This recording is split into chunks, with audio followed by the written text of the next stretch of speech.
Miss Catherine Bernardo, totoo nga bang napuwersa sa ABS-CBN Christmas Special Nino? Pag-usapan natin. But before that, if you haven't subscribed yet to my YouTube channel, please don't forget to like, share, and subscribe at hit mo na rin ang notification bell for more showbiz updates. Bago tayo, of course, magpatuloy sa ating updates for today's video, of course, nais kong pasalamatan kayo for always watching and trusting this channel.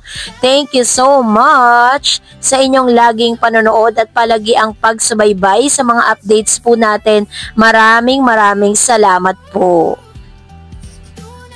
At ngayong araw ay pag-usapan natin ito pong si Miss Catherine, kasi po talagang trending na trending po ngayon si Catherine pagkatapos po ng ABS-CBN Christmas Special, kasi si Catherine kasi very relevant kasi siya sa showbiz, kaya isang lang talaga niya, isang pagpapakita niya lang, show up lang siya, magte-trending agad, no? So, nag-trending din po ang ilan sa mga post ni Miss Catherine Bernardo kung saan kasama niya si Miss Ria Atayde Barudo at ang ilan sa mga friendship ni Miss Catherine na sila po ay nag-yoga. Yan. So, makikita natin dito at kapansin-pansin kay Catherine Bernardo na medyo nagkakalaman na si Catherine ngayon. Hindi to katulad nung kasagsagan po ng breakup sila ng kanyang ex-boyfriend na sobrang payat niya, as in buto talaga, kitang-kita talaga sa mga balikat niya. Pero ngayon, nakita niya bumalik yung yung kanyang dating aura na medyo chubby siya, ganon, 'di ba? Pero still sexy pa din siya. So, kaya naman tuwan-tuwa din ang ilan sa mga Catherinatics, yung mga fans po ni Miss Catherine Bernardo, dahil nakikita nila na talagang she's back. At sobrang sipag niya po mag-workout ngayon, kasi sabi niya nga sa mga interview niya, 'di ba, parang malakas talaga siya kumain, marami siya kung kumain. Pero ito rin nag-trending din ang ilan sa mga post ng ilang netizen. Kasi nakita po dito na may suot po si Mayor ng human-made na cup na black. Tapos kinumpara din dito sa human-made na cup na black ni Miss Catherine. So dahil dito, sinasabi nila at pinagpapalagay nila na naghihiraman daw ng gamit itong si Miss Catherine tsaka po si Mayor. Dahil daw magka-live-in sila, sabi niya, love is in the air kay Catherine Bernardo at Mark Alcala. Gamit pa ni Catherine Bernardo official ang cup ni boyfriend Mark Alcala after mag-live-in sa condo, naghihiraman na din ang magjowa ng gamit ng isa't isa. 100% approved. Star Magic ABS-CBN, Mark Alcala, Mayor Mark. Hashtag Catherine Bernardo, Mark Alcala, Katniel, trending, viral, ewan. So, yun po yung kanya mga hashtags. So, kasi po ganito yan. Yung human-made kasi is po yan, international brand.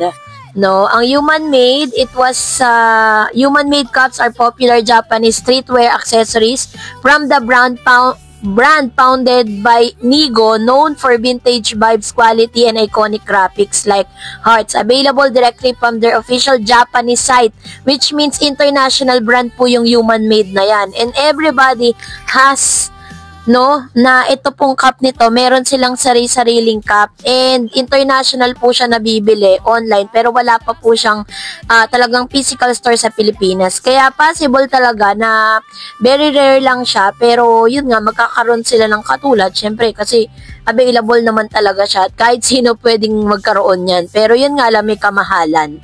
So anyways, eto na, nagtrending din po kasi ang ilan sa mga sinasabing pagganap di umano ni Miss Catherine Bernardo bilang Rochelle.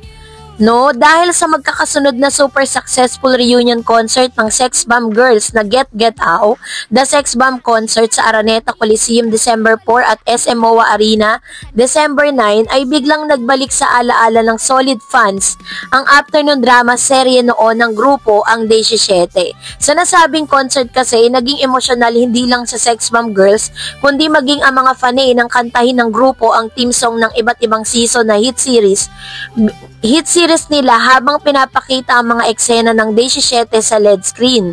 Sa TikTok nga nagte-trending ngayon ang mga eksena ni Catherine Bernardo sa nasabing serye. Sabi niya, kasi parang pinakita doon, nag-flashback po sa kanila lahat at present si Kat. Shook ang mga netizen nang malaman nilang si Catherine pala ang gumanap na batang Rochelle Pangilinan sa season 8 ng serye na may titulong Tahanan na umere noong 2005 at 9 years old pa lang ang Asia Super superstar. Maging ang partisipasyon ni Coco Martin sa 15th season ng serye na Isla Chiquita ay pinag-uusapan na rin sa online world. Hindi yata aware, no, ang fans na nakauna-unang serye ng Hari ng Kapamilya teleserye. Kaya naman humirit ang batang pinalaki ng sex bomb na sana raw ay umappear sa round 3 ang OG OPM girls group na sina Kat at Coco. Kaya yun ang inaabangan. Pero ito na, no, dahil pinag-uusapan din to, dahil tila baga sinasabi po nila na napuwersa daw itong si Miss Catherine dun po sa nasabing event ng Christmas special.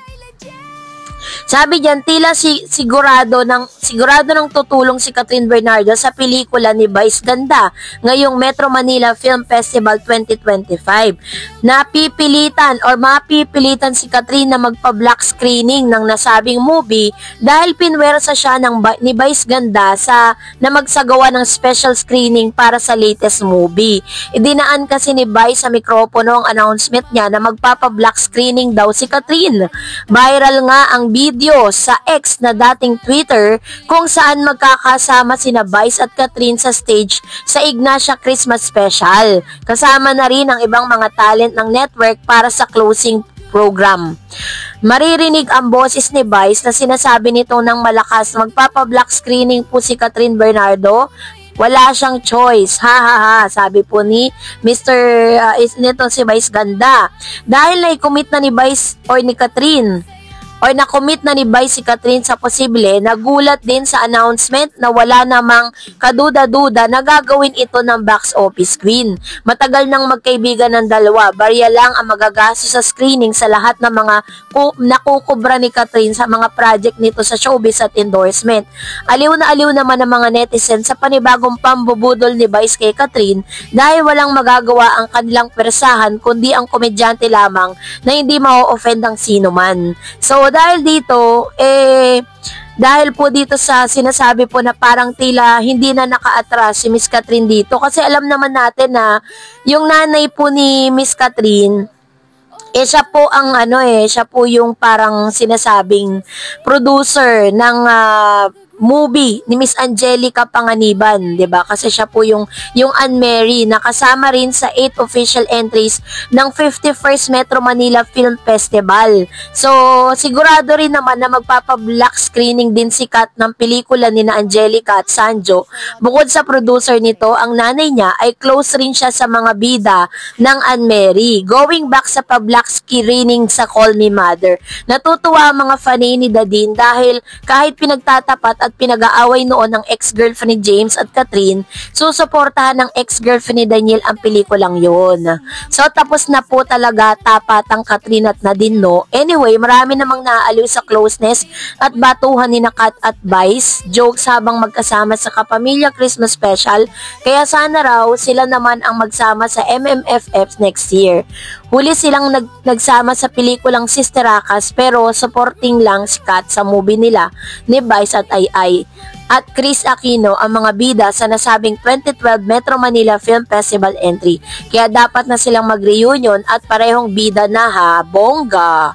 So, yan pa yung ilan sa mga laman ng balita ngayon. So, yung iba, parang joke lang talaga yun for Vice Ganda. Pero yung iba is parang sineryoso. Sinabi nila na parang napuwersa nga daw si Miss Catherine. Well, yung ganun po kasing act, yung ganun pong pagsasabi ni Vice is, ginawa niya yun kasi syempre, alam naman natin na magkakaibigan sila. Kaya parang hindi naman po na-offend si Catherine doon. So, kayo po, anong niyong saloobin patungkol dito? Mag-comment kayo sa comment section. And that's it for today. For more videos and updates, please don't forget to like and subscribe. And please don't forget to follow my Facebook page, Dar Eds TV and Dar Eds channel. God bless everyone!